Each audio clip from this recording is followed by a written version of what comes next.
The electorate in Nigeria and Africa are being urged to demand more from their leaders before electing them into offices. Otherwise, leaders will continue to take the people for a ride. This was the consensus at an event by a coalition of minority rights in Abuja tagged 2023 General Elections, Concerns for Internally Displaced Persons and Refugees. As the nation prepares for another general election in 2023, how to ensure that only credible leaders are elected to usher in a better society is the focus of discussion here. Kenyan social critic and former director of Kenya Anti-Corruption Agency, Professor Patrick Mulumba, says Nigeria, like most African countries, is plagued by selfish leaders who manipulate the electorate for personal gains. When the election period comes, as I said yesterday and I repeat again, they come to us. They hypnotize us. They remind us that we are Fulani, that we are Hausa, that we are Igbo, that we are Yoruba, that we are IDPs. They remind us that if they come from our tribes will know better lives, but we know that that is not true. We are prisoners of tribal warlords. We are prisoners of individuals whose claim to fame is that they want to hypnotize us and to use us for their benefit. The social crusade is asking voters to be careful, mindful, and choose wisely. He wants African leaders to focus more on developing the continent rather than going cap in hands to the West to beg for aid. Stakeholders say government need to do more to help the internally displaced persons so that they can be part of the 2023 election. We have been in a state of what we describe as independence in many Africans now for over 50 years. But what do we have to show for it? Very little. When you walk into many African countries, even the water that we drink comes from outside of the continent. We conduct elections. But even as we conduct elections, even the ballot papers that we use are never printed in our country. Leadership in Nigeria is a big challenge, and anyone who is stepping into this big shoe of the coming election should never deceive himself that Nigerians are going to go the normal way. Nigerians are intelligent people. Likewise, they are patient people. Nigeria is in the verge of looking for true leaders. And at this time, every politician knows that it's not going to be game as usual. Some of these people have lost their voters card either by the reason of trying to run away from the attackers, or they have actually also lost it by the reason of burning their houses. So these are the concerns that we are raising, that election 2023 will be so assured in the southern Kaduna region if these things are given attention to. Over 70,000 internally displaced persons are reported to be in Kaduna State alone, where assistance and relief has been in short supply. And to discuss the plight of displaced persons in the build-up to the 2023 general elections, I'm now being joined by Liam Tony Gare, a U.S. lawyer and advocate for the internally displaced persons. Very warm welcome to Newsnight, Tony. Thank you, Alvaro. Leadership minus, really seems to be at the center of all human problems in this part of the world. And that, of course, is the fallout of internally displaced persons. We don't find this in the Western world or in the Americas, but in Africa. Tell us more. Well, thank you very much for that question. It's very instructive. The issue of IDP is especially very sad because for the size of Africa, we actually have over half of the internally displaced persons resident in Africa. And the sad thing, if we can bring it down to Nigeria, I think it's a fundamental failure of governance. If you look at the Constitution, what is the primary purpose of government?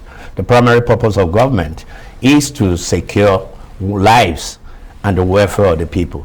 Especially in this country, even if you can see some little effort in the Northwest, in the North Central region, especially in places like Benue State, where there are about 1.597 internally displaced persons. Millions, you mean? 1.597 million in a population of just about 6 million. So we are talking about a significant portion of the population that are displaced, dispossessed, dislocated. The question is, what is government doing about it? They have failed to address the fundamental purpose of governance, which is provision of security and welfare.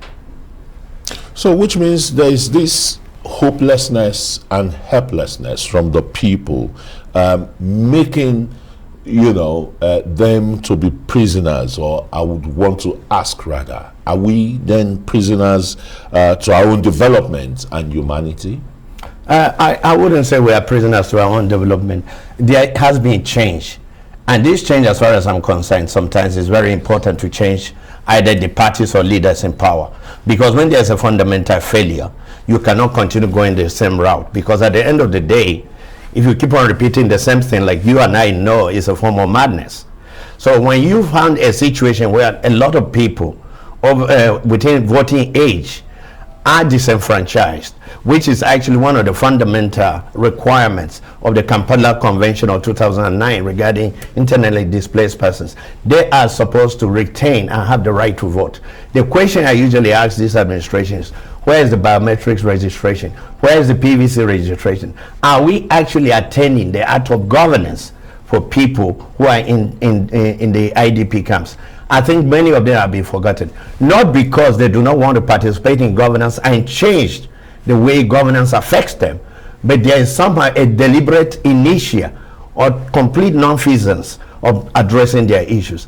If they are, because I even visited IDP camps last week, if they are, Nigerians are ready to hear them and see proper verification of what they have done to address the situation. So what you're saying is that there is despondency even within the displaced persons? Not just despondency. As far as I'm concerned, there are undiagnosed mental ill health, because you have a situation where in that population we have people who actually have a sense of being left out of the scheme of things.